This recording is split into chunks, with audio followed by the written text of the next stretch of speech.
¿Se imaginan que una herramienta científica, súper específica y casi desconocida, de repente se hace viral? No, no en redes sociales, sino en el mundo supuestamente tan riguroso y formal de la investigación académica. Pues hoy vamos a desgranar la increíble historia de cómo un método estadístico pasó de ser casi un secreto a voces a un auténtico fenómeno global. Es una saga fascinante sobre cómo viajan y se expanden las ideas. Vale, para empezar vamos con una cifra que, bueno, lo dice prácticamente todo. Más del 90% de todos los artículos de investigación en áreas como la economía o las finanzas que usan esta herramienta en concreto se han publicado solo en los últimos 6 años. Sí, como lo oyen, una explosión de popularidad en un campo que no es que sea precisamente conocido por sus modas virales. Y claro, esto nos lleva a la pregunta del millón, la pregunta central de este análisis. Pero, ¿cómo ha pasado esto? ¿Qué es lo que ha hecho que un método estadístico bastante complejo, conocido como PLSSM, se haya convertido en una especie de estrella del rock en el mundo académico? Bueno, pues ese es el misterio que vamos a intentar resolver hoy. Para entenderlo todo, tenemos que rebobinar un poco.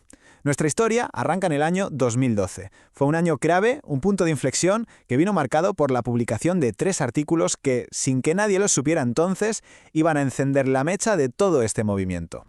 Y detrás de esos artículos, pues había 3 nombres que, a día de hoy, son prácticamente sinónimos de PLSSM: Joseph F. Heer, Marcos Arsted y Christian M. Ringel.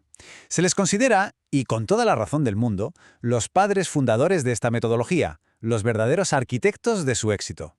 A ver, fijémonos un momento en el impacto que tuvo su trabajo. Lo que de verdad llama la atención aquí son las cifras de citaciones. El artículo principal, más de 4.400. Ojo, que estas no son cifras normales para un artículo técnico. Son números de auténticos bestsellers académicos. Queda claro que pusieron los cimientos para todo lo que vendría después. Bien, hemos hablado mucho de su popularidad, pero ¿qué es exactamente esta herramienta? Quizá la mejor forma de imaginárselo es como una especie de GPS de última generación para investigadores. Les ayuda a navegar por la enorme complejidad de los datos para encontrar las rutas, las conexiones más importantes. El PLS-SEM pertenece a una familia de técnicas llamada modelado de ecuaciones estructurales, o SEM para los amigos. A diferencia de métodos más simples, el SEM permite analizar una red completa de relaciones de una sola vez, y lo que es más importante, puede trabajar con conceptos abstractos, esas cosas que no podemos medir con una regla, como la satisfacción de un cliente o la intención de compra.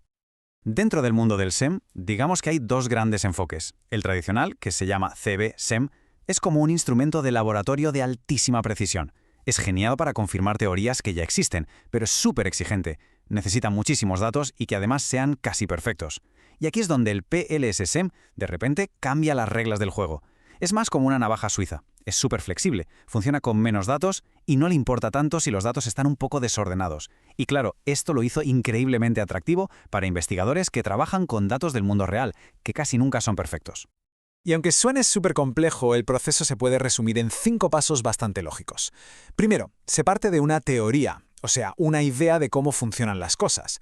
Luego se dibuja un diagrama, que es como un mapa visual de esas relaciones. Después se decide la medición, cómo vamos a cuantificar conceptos como la lealtad. El cuarto paso es la estimación, donde el algoritmo se pone a hacer sus cálculos. Y finalmente, la evaluación. ¿Tiene sentido el modelo que hemos creado? Es un enfoque muy estructurado, pero a la vez muy potente. Ahora que ya entendemos qué es y por qué es tan útil, volvamos a ese ascenso meteórico. Vamos a ver cómo esta idea se propagó por la comunidad científica, y de verdad los datos son sencillamente espectaculares. Este gráfico lo ilustra a la perfección. En los primeros años el crecimiento fue constante pero modesto. Pero es que a partir de 2018 la curva se vuelve casi vertical. Pasamos de unas pocas decenas de artículos al año a cientos. Es la definición del libro, de un crecimiento exponencial en la investigación. Como señala la propia investigación, esto no fue una moda pasajera, ni mucho menos. El punto clave aquí es que sus ventajas, su flexibilidad, su robustez, fueron el motor que impulsó esta adopción masiva. Los investigadores simplemente encontraron una herramienta que les resolvía problemas reales que tenían con sus datos.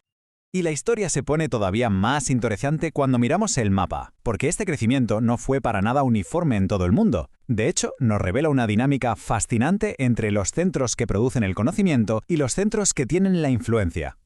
Si nos preguntamos dónde se publican más artículos con PLSM, la respuesta, la verdad, puede sorprender. No son los centros de investigación tradicionales de Europa o Norteamérica.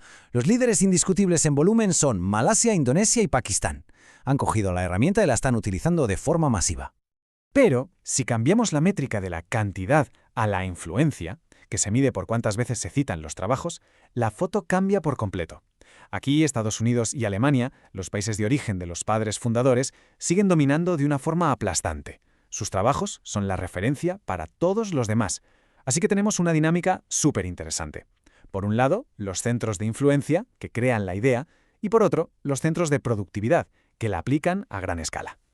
Entonces, ¿cómo se conectan estos dos mundos? Pues aquí está la clave de todo el asunto. Resulta que uno de los fundadores, Marcos Sarstedt, fue profesor visitante en Malasia.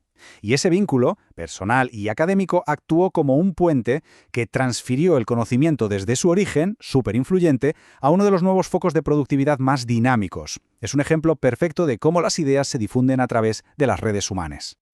Ya hemos visto el cómo y el dónde se extendió, pero nos falta una pieza muy importante del puzzle. ¿Para qué se está usando tanto? Pues al analizar los temas de investigación entendemos perfectamente por qué esta herramienta encajó como un guante en las necesidades actuales.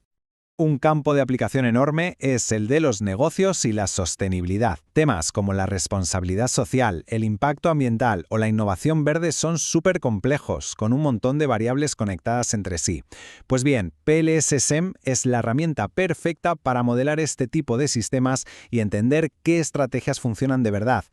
Y el otro gran ámbito es el comportamiento humano, sobre todo en relación con la tecnología. Entender por qué un cliente está satisfecho, qué le lleva a comprar un producto o cómo se adopta una nueva tecnología es algo fundamental en la economía digital. Y de nuevo, PLS-SEM ofrece a los investigadores un método muy robusto para explorar estas preguntas. Así que, al final, la solución al misterio es una especie de tormenta perfecta. Teníamos una herramienta potente y muy flexible que llegó justo en el momento en que los investigadores la necesitaban para abordar los problemas complejos de nuestro tiempo.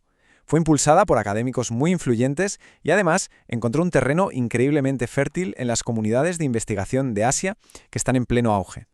Y todo esto nos deja con una última reflexión. La historia del auge de PLS-SEM no va solo de una herramienta estadística. Es una ventana a cómo se propagan las ideas en el siglo XXI. Una mezcla de rigor científico, redes personales y necesidades globales. Nos enseña que la herramienta adecuada, en el momento justo, no solo resuelve problemas, sino que puede llegar a redibujar el mapa del conocimiento mundial.